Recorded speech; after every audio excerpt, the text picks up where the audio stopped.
मी बोरकर गुरुजी, विश्वज्योतिषाचार्य, ब्रह्मांड ज्योतिष कार्यालय, मुक्काम पोस्ट रावेर, जिल्हा जळगाव. 425508 हा रावेरचा पिनकोड नंबर आहे. माझा मोबाईल नंबर आहे 9850015558. प्रथमतः माझी पत्नी स्वर्गीय सौ निर्मलाबाई बोरकर यांना अभिवादन करूया.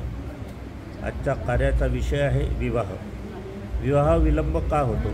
विवाह विलंबाला कारणे काय असतात? विवाह विलंबाचे ग्रहयोग कुठे असतात, कसे असतात? जन्मकुंडलीच्याद्वारे याचं परीक्षण होत नाही. याच्यासाठी विवाहाची वेगळी कुंडली लागते आणि विवाहाची कुंडली काढणारे ज्योतिषी फार कमी आहे. जाणकार ज्योतिषी असायला हवे असते. विवाहाची कुंडलीमध्ये शुक्र हा आपल्याला बघावा लागतो. बहुतांशी लोक गुरु बघतात. गुरुचं काहीही कार्य नाही. गुरु स्वतः अविवाहित आहे आणि गुरु हा मंदिरातला आहे, भजन कीर्तन करणार आहे. आपल्याला भजन कीर्तन करायचं नाही आहे, आपल्याला मंदिरात जायचं नाही आहे. आपल्याला प्रेम वासना वाढवायची आहे, वंशाची वृद्धी करायची आहे आणि म्हणूनच शुक्र हा आपल्याला प्रधान ग्रह आहे. शुक्र हा स्त्रीला पुरुषाविषयी आकर्षण करतो आणि पुरुषाला स्त्रीविषयी आकर्षण करतो आणि आकर्षण निर्माण झालं की प्रेम होतो आणि प्रेम झालं की मग शुभमंगल विवाह होतो. याच्यासाठी आपल्याला शुक्र बघावा लागतो. शुक्र बघत असताना तो विवाहस्थानी शुक्र हा कसा सरकतो हे बघायला हवं. शुक्र सरकत असताना मध्ये राहू किंवा केतू किंवा मंगळ किंवा बुध हे असे ग्रह आले तर मग तुम्हाला विवाहस्थळ येतात, परंतु पसंती पडत नाही. तुम्हाला जे पसंत पडते ते होकार नकार देत नाही आणि तुम्हाला नको आहे ते तुमच्या मागे लागतात. याच्यासाठी आपल्याला शुक्रची गती काय आहे हे बघायला हवी. शुक्र वेगवान असला तर मग पटापट आपल्याला निर्णय घ्यावा लागतो आणि अचानक अनपेक्षितरित्या आपल्याला जी मनाला हवी आहे ती स्थळं येतात. आता ही स्थळं आणणारा ग्रह कोणता असतो? तर हर्षल नावाचा ग्रह असतो. हर्षल आणि नेपच्यून जर एकत्र आले किंवा हर्षल नेपच्यूनच्या जवळजवळ आले तर तुम्हाला अचानक आणि अनपेक्षितरित्या विवाहस्थळ येतात. विवाहस्थळ येत असताना मग आपल्याला विवाहस्थळ आल्यावर आपल्याला काय बघायला हवं? तर आपल्याला बघायला हवं की आपल्याला पुढच्या काळामध्ये आपल्याला विवाहयोग आहे का नाही. म्हणून आपल्याला पुढच्या काळात जर विवाहयोग नसले तर मग आहे त्या विवाहस्थळाशी आपल्याला निर्णय घ्यावा लागणार आहे. समजा 2 वर्ष विवाहयोग नसले आणि तुमचं जर वाढतं वय असलं तर मग कसं होईल? मग वाढते वय हा विवाहाविषयी चिंता निर्माण करणारा योग असेल. मग वाढतं वय झालं तर मग स्थळ येईन असे होतात किंवा मग मागवून आपल्याला नाही त्या स्थळाशी जुळून घ्यावं लागते.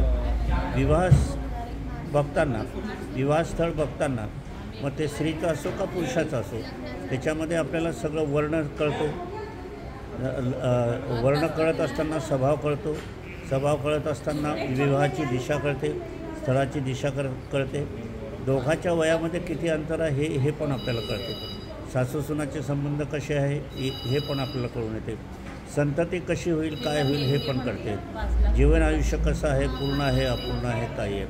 आता या ठिकाणी आजच्या माझ्या कार्यालयामध्ये मी सांगितलं होतं की त्यांना तुम्ही हे स्थळ करू नका कारण यांना पांढरं कोड आहे, परंतु त्यांना ते पांढरं कोड दिसलं नाही आणि त्यांनी तो विवाह केला.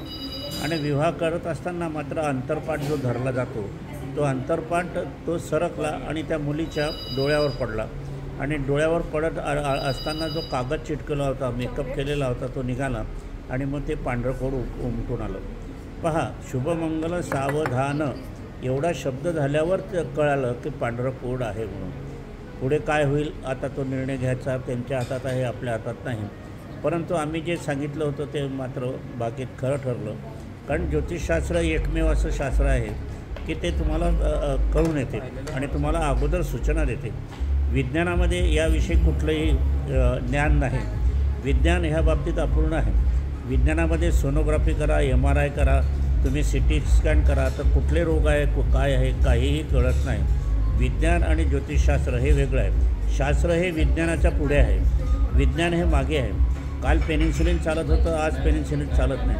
विज्ञान सदैव बदलत राहते, परंतु ज्योतिषशास्त्र हे ठाम शास्त्र असते. म्हणून ज्योतिषशास्त्राच्या माध्यमातून आपल्याला जर विवाहयोग बघायचा असेल तर जाणकार ज्योतिषाकडेच बघायला हवं.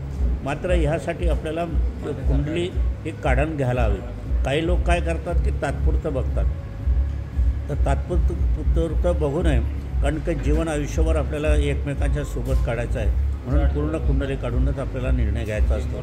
पूर्ण कुंडली काढून जे निर्णय घेतात त्यांचा संसार हा सुखाचा होतो. आता या ठिकाणी आपल्याला बघायला हवं की आपण जो विवाह करतो तो हौसेमौजीसाठी नाही करत, आपले वंशवृद्धी व्हावी, संतती व्हावी, म्हणून संततीचा प्रश्नही विवाह जुळवताना आपल्याला बघायला हवा असते. पुष्कळसे लोक गुणमिलन करतात, पण गुणमिलनाला अर्थ नाही. गुणमिलन हे तारखेनुसार होते. आपल्याला कुंडली मिलन करून निर्णय घ्यायचा असतो आणि कुंडली हीच सत्य देते आणि आपल्याला जीवनाच्या आयुष्याचा जमाखर्च बघण्याची सोय त्याच्यामध्ये असते आणि संपूर्ण जीवन आयुष्य त्याचा उलगडा होत असतो. आता जन्मकुंडली म्हणजे जन्माक्षर किंवा जन्मांक हे ज्याच्यावर लिहिलेलं असते ते जन्मकुंडली नसतात. कॅम्प्युटरची कुंडली पूर्णतः असत्य असते. कॅम्प्युटरमध्ये जे भरलं आहे तेच बाहेर येईल, बाकीचं येणार नाही. याच्याकरता आपल्याला जाणकार ज्योतिषाकडून हस्तलिखित कुंडली करून घेणं आवश्यक आहे. आता विवाहाचा प्रश्न असला तर आपल्याला विवाहाची कुंडली लागेल, आरोग्याचा प्रश्न असला तर आरोग्याची कुंडली लागेल. आपल्याला शिक्षण कोणतं घ्यायचं आहे, काय घ्यायचं आहे याच्यासाठी बघायचं असेल तर आपल्याला शिक्षणाची कुंडली करून घ्यावी लागेल. जसा डोळ्याचा प्रॉब्लेम असेल तर आपल्याला डोळ्याच्या डॉक्टरकडे जावं लागते, दुसऱ्या डॉक्टर बघून चालत नाही. त्याचप्रमाणे आपल्याला जी समस्या आहे, आपल्याला व्यवसाय बघायचा असेल तर व्यवसायाची कुंडली लागेल. याच्यासाठी अशा सर्वतोपरी कुंडली असलेले ग्रंथ म्हणजेच आपल्याला ग्रंथराज कुंडली हे करून घ्यायला पाहिजे, जीवन भाग्य कुंडली करून घ्यायला पाहिजे आणि संशोधित कुंडली करून घ्यायला पाहिजे. अशा वेगवेगळ्या पद्धतीच्या कुंडली असतात. आता कुंडली करत असताना मात्र आपल्याला जन्मतारीख आणि जन्मवेळ ही अचूक असायला हवी. पण काहीच्या वेळेला काय असते ते 7 ते 8 असा जन्म झालेला आहे, 7 ते 7.5 जन्म झालेला आहे. मग आता इथली वेळ कोणती पकडायची, तर याच्यामध्येही आपल्याला संशोधन करता येते. आम्ही तुम्हाला 4 प्रश्न विचारू, त्याच्यापैकी 3 प्रश्न जर खरे ठरले म्हणजे ती वेळ अगदी बरोबर आहे, तंतोतंत आहे. वर्तमान घरी डिलेवरी होत होती म्हणून अचूक टाईम कळत होता. आता हॉस्पिटलमध्ये डिलेवरी होते म्हणून अचूक टाईम तुम्हाला कळतो याची शाश्वती गॅरंटी नाही.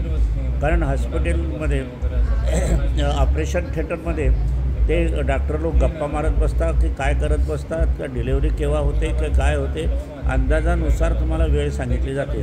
ती वेळ माझा तरी त्याच्यावर अजिबात विश्वास नाही.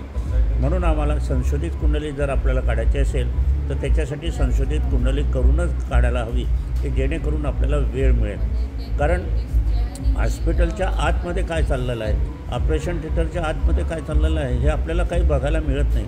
याच्यासाठी मग तुमचे जर आपले असेल तर मग काही आपल्याला एखादा माणूस, एखादी स्त्री ऑपरेशन थिएटरच्या आतमध्ये हजर राहण्याची करावी, जेणेकरून आपल्याला अचूक वेळ आपल्याला मिळेल.